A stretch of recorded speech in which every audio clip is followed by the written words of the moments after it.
2026 ஆண்டு அப்படின்றது யூகேனுடைய அரசியலையும் பொருளாதாரத்திலையும் இந்த இமிகிரேஷன்லையும் ரொம்பவே மிக முக்கியமான ஒரு ஆண்டாக பார்க்கப்படுகிறது. இந்த ஆண்டுல நிறைய மாற்றங்கள் வந்திருக்கு. நடுப்பகுதியில பிரித்தானியாவினுடைய பிரதமர் கியர் ஸ்டாமர் பதவி விலகி இன்னும் ஒரு புதிய பிரதமர் வரப்போகிறார் அப்படின்ற தகவல்களும் வெளியிடப்பட்டிருக்கு. இதற்கு மத்தியில 2026 ஆண்டினுடைய நடுப்பகுதியான ஜூலை மாதத்துல நாம இருக்கிறதுனால இந்த ஜூலை மாதத்துல இதுவரை காலமும் 2026 ஆண்டு ஆரம்பத்தில இருந்து இறுதி வரையில கொண்டு வரப்பட போகின்ற மாற்றங்கள் என்ன அப்படின்ற விஷயங்களை தொகுத்து தர ஒரு வீடியோவா தான் இந்த வீடியோ இருக்க போகுது. யூகேல 2026 ஆண்டு கொண்டு வரப்பட்ட மாற்றங்கள் அல்லது கொண்டு வரப்பட இருப்பதாக சொல்லப்படுகின்ற 10 விஷயங்களை பத்தி இந்த வீடியோல ஆராய போகிறோம். தொடர்ச்சியாக நீங்க வீடியோ பார்த்திருப்பீங்க. அதுல மிஸ் ஆயிருக்கிற சில விஷயங்கள், என்னென்ன மாற்றங்கள் வரப்போகிறது, இதுல மிக குறிப்பாக கவுன்சில் டாக்ஸ்ல இருந்து, சம்பளங்கள்ல இருந்து, இமிகிரேஷன் தொடர்பாக, அரசியல் ரீதியாக என்னென்ன மாற்றங்கள் வரப்போகுது அப்படின்ற விஷயங்களை இந்த வீடியோல நீங்க பார்க்கலாம். நண்பர்களுக்கு வணக்கம். இன்னும் ஒரு வீடியோல உங்களை சந்திக்கிறதுல சந்தோஷம். தொடர்ச்சியா வீடியோக்கள் பார்ப்பீங்க அப்படின்ற நம்பிக்கையோட இந்த வீடியோ முதல் தடவையா பாக்குறீங்க, இல்ல இதுவரையில சப்ஸ்கிரைப் பண்ணாம பாக்குறீங்க அப்படின்னா மறக்காம சப்ஸ்கிரைப் பண்ணுங்க. இந்த சேனலுக்கு உங்களுடைய பூரணமான ஆதரவை தாங்க அப்படின்னு சொல்லி கேட்டுக்கொண்டு, இதுல மிக முக்கியமாக எல்லோருமே எதிர்பார்த்துட்டு இருக்கிற இன்ட்ரெஸ்டிங்கான விஷயம் என்ன அப்படின்னா இமிகிரேஷன். 2026 ஆண்டு இமிகிரேஷன்ல மிக முக்கியமான பல மாற்றங்கள் கொண்டு வரப்பட்டிருக்கு. அதுலயும் பிரதானமாக இதுவரை காலமும் ஆலோசிக்கப்பட்ட ILR 5 வருஷத்திலிருந்து 10 வருஷம் ஆகுமா அப்படின்ற விஷயங்கள்ல ஒரு தெளிவுபடுத்தல் இப்போ முன்வைக்கப்படுகிறது. ஷபானா மஹ்மூத் தொடர்ச்சியாக யூகேல ஆல்ரெடி இருக்கிறவங்களுக்கும் இந்த 5 வருடங்கள்ல இருந்து 10 வருடங்களாக ILR மாற்றப்படும் அப்படின்னு சொல்லி திட்டவட்டமாக சொல்லி இருந்தாங்க. பிரித்தானிய பிரதமர் கியர் ஸ்டாமருடைய பதவி விலகலுக்கு பிறகு ஆண்டி பர்னம் அடுத்த பிரதமராக வருவார் அப்படின்னு சொல்லப்பட்ட போது மைக் டாப் டைம்ஸ் பத்திரிகையில ஒரு ஆர்டிக்கல் வெளியிட்டிருந்தார்.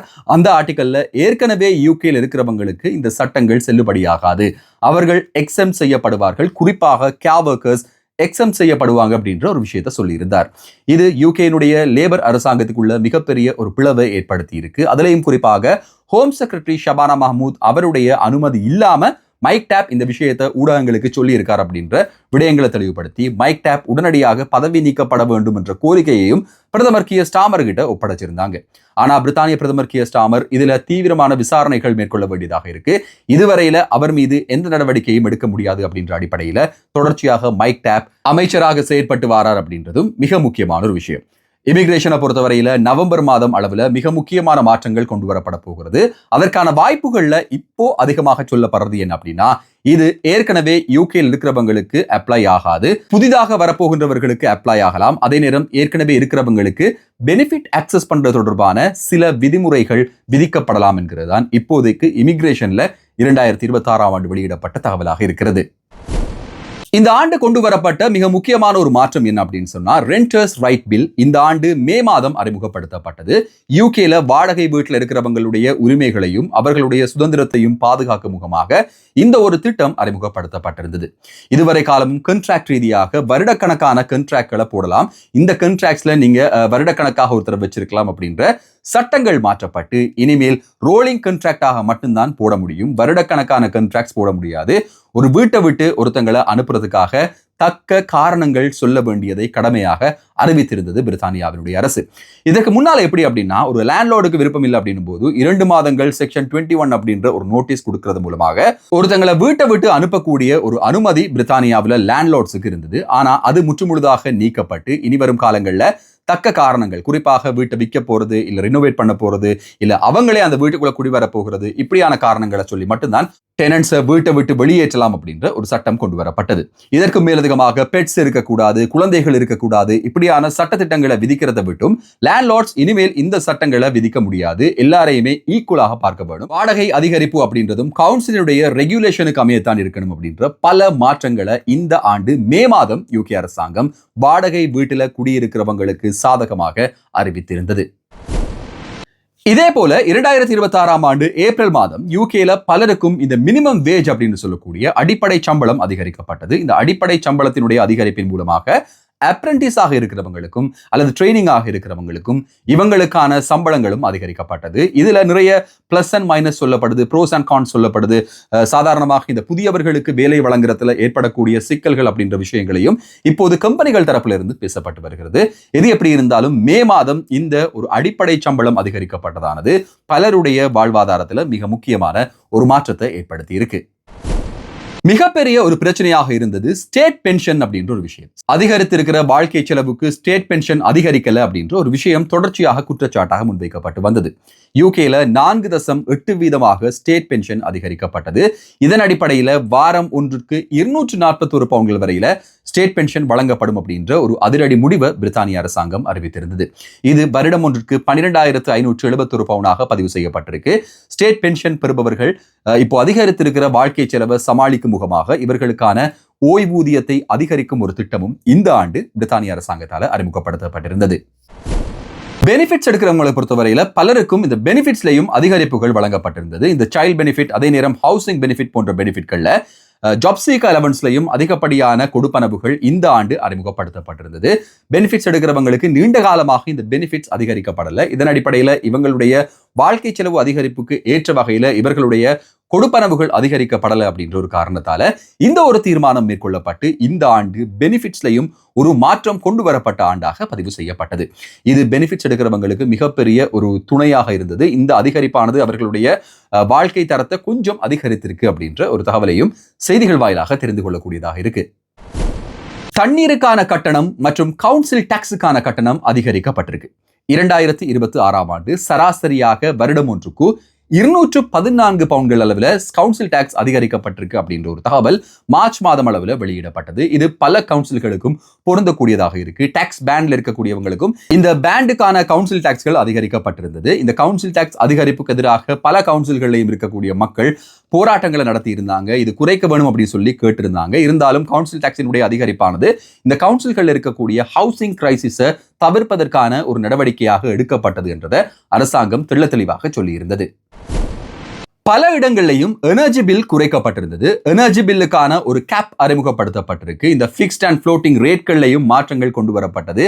ஆனா இதுல மிக முக்கியமான ஒரு விஷயம் என்ன அப்படின்னு சொன்னா, இது ஒரு டெம்பரரி ரிலீஃபாக தான் இருக்கும். சம்மர் முடிந்ததுக்கு பிறகு, வின்டர் வந்த பிறகு இந்த மின் கட்டணங்கள் அதிகரிக்கப்படலாம் அப்படின்றதுதான் பலருடைய கருத்தாக இருக்கிறது.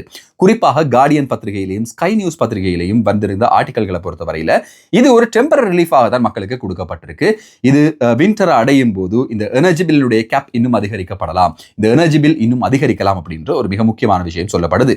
ஸோ இப்போதைக்கு குறைவான கட்டணமாக இருந்தாலும் கூட எதிர்வரும் காலத்துல இது அதிகரிக்கப்படுவதற்கான வாய்ப்புகளே அதிகமாக இருக்கு அப்படின்றதுதான் பலருடைய கருத்தாக பதிவு செய்யப்பட்டிருக்கு. இந்த ஆண்டு பலராலும் எதிர்பார்க்கப்பட்ட ஒரு விஷயம் என்ன அப்படின்னா, இந்த டாக்ஸ் ஃப்ரீ பேண்ட் அதிகரிக்கப்படுமா அப்படின்ற ஒரு விஷயம். பல அரசல் புரசலான தகவல்கள் வெளியிடப்பட்டது. இதுவரை காலம் இருக்கக்கூடிய 12,570 பவுண்ட்கள் வரையில டாக்ஸ் ஃப்ரீ அலவன்ஸாக இருக்கு. இது 20,000 வரையில அதிகரிக்கப்படுமா அப்படின்ற ஒரு கேள்வி பலர் மத்தியில் நீண்ட காலமாக கேட்கப்பட்டு வந்தது. 2026 ஆண்டு இது 20,000 அதிகரிக்கும் என்ற ஒரு விஷயத்தை என்பது பலரும் சொல்லி இருந்தாங்க. ஆனா யூகேனுடைய அரசாங்கம் 2031 ஆண்டு வரையில டாக்ஸ் ஃப்ரீ அலவன்ஸாக 12,570 பவுண்ட்கள் தான் இருக்கும் அப்படின்றத இந்த ஆண்டு சொல்லி இருந்தாங்க. இது அதிகரிக்கப்படுவதற்கான வாய்ப்புகள் இல்லை. ஏற்கனவே ரேஷல் ரீவ்ஸ் தரப்புல இருந்தும் இது சொல்லப்பட்டு வந்தது. இந்த டாக்ஸ் ஃப்ரீ அலவன்ஸ் அதிகரிப்பதற்கான வாய்ப்புகள் இருக்கா அப்படின்றது குறித்து நீண்ட காலமாக யூகே அரசாங்கம் ஆராய்வுகளை மேற்கொண்டிருந்தது. இந்த ஆராய்ச்சிகளின் முடிவாக சொல்லப்பட்ட விஷயம் என்ன அப்படின்னா, 2031 ஆண்டு வரையில எந்த விதமான மாற்றங்களும் இல்லை. டாக்ஸ் ஃப்ரீ அலவன்ஸ் 12,570 இருக்கும் அப்படின்றதுதான் இந்த டாக்ஸ் ஃப்ரீ அலவன்ஸ் சம்பந்தமாக கிடைக்கப்பெற்ற இந்த ஆண்டினுடைய மிக முக்கியமான தகவலாக பார்க்கப்படுகிறது. அடுத்த மிக முக்கியமான விஷயம், அதே வேளையில சர்ச்சைக்குரிய ஒரு விஷயம் என்ன அப்படின்னா, எம்ப்ளாய்மெண்ட் ரைட்ஸ் பில்.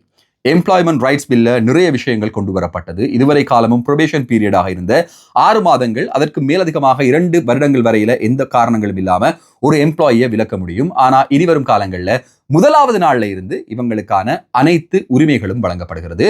தகுந்த காரணங்கள் இல்லாம ஒருவங்களை வேலையை விட்டு விலக்க முடியாது அப்படின்ற ஒரு சட்டம் பிரித்தானியாவில் அறிமுகப்படுத்தப்பட்டது. இதற்கு மேலதிகமாக 0 hours கான்ட்ராக்ட் முற்றுமுழுதாக நிராகரிக்கப்பட்டது. அதே நேரம் மேட்டர்னிட்டி SSP போன்ற விஷயங்களையும் மாற்றங்கள் கொண்டு வரப்பட்டது. இந்த எம்ப்ளாய்மெண்ட் ரைட் பில் தொடர்பான தனியான ஒரு வீடியோ நம்ம பண்ணியிருக்கோம். நீங்க இந்த வீடியோ முடிச்சதுக்கு பிறகு அதை போய் பார்த்தீங்க அப்படின்னா இது குறித்தான அனைத்து மேலதிக தகவல்களையும் உங்களுக்கு தெரிந்து கொள்ளக்கூடியதாக இருக்கும். யூகே அரசாங்கம் 2026 ஆண்டு அறிமுகப்படுத்திய அனைத்து சட்டங்களையும் மிக பிரதானமாக, அதுவும் ஒர்க்கிங் கிளாஸுக்கு உதவி செய்யக்கூடிய ஒரு சட்டமாக இந்த சட்டம் மாறி இருக்கு. இதுல நிறையவே விமர்சனங்களும், இதுல நிறையவே கான்ஸ் அப்படின்னு சொல்ற விஷயங்களும் இருக்கு. அது சம்பந்தமாகவும் அந்த வீடியோல நீங்க டீட்டெயிலா பார்த்துக்கொள்ளலாம்.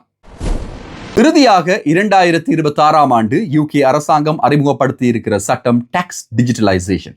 இந்த டாக்ஸ் டிஜிட்டலைசேஷன் அப்படின்றது இதுவரை காலமும் மேனுவலாக செய்யப்பட்ட இந்த டாக்ஸ் சம்பந்தமான விஷயங்கள் இனிமேல் ஒரு டிஜிட்டல் பிளாட்ஃபார்முக்குள்ள போக போகிறது.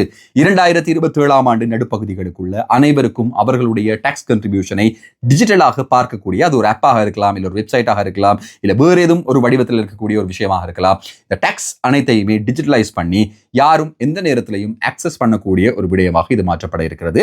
HMRC சைட்ல போய் நீங்க இதை பார்க்கலாம். இருந்தாலும் கூட HMRC தவிர்த்து நீங்க மற்ற எந்த விதங்கள்ல டாக்ஸ் செலுத்துறீங்க அந்த டாக்ஸ்களை ஒரே கூரையின் கீழே பார்த்து கொள்ளக்கூடிய ஒரு புதிய வடிவிலான டாக்ஸ் டிஜிட்டலைசேஷன் அப்படின்ற ஒரு விஷயம் அடுத்த ஆண்டு அறிமுகப்படுத்தப்பட போகிறது. அதனுடைய அனைத்து ஏற்பாடுகளும் இந்த 2026 ஆண்டு ஏற்படுத்தப்பட்டிருக்கிறது. 2026 ஆண்டு யூகேனுடைய அரசாங்கம் கொண்டு வந்திருந்த மிக முக்கியமான மாற்றங்கள், சட்ட மாற்றங்கள், இந்த ஆண்டினுடைய அதிகமாக பேசப்பட்ட விடயங்களை தொகுத்து இந்த வீடியோல பார்த்திருப்பீங்க. இந்த மாதிரியான விஷயங்கள் உங்களுக்கு தொடர்ச்சியாக பார்க்கணும், இந்த மாதிரியான கண்டென்ட்ஸ் உங்களுக்கு பார்க்கணும் அப்படின்னா மறக்காம சப்ஸ்கிரைப் பண்ணிக்கோங்க. இந்த வீடியோ உங்களுக்கு பிடிச்சிருந்தது அப்படின்னா மறக்காம லைக் பண்ணுங்க. இன்னும் ஒரு வீடியோவில் இன்னும் சுவாரஸ்யமான புதிய தகவல்கள், செய்திகளோடு உங்களை சந்திக்கும் வரை நன்றி, வணக்கம்.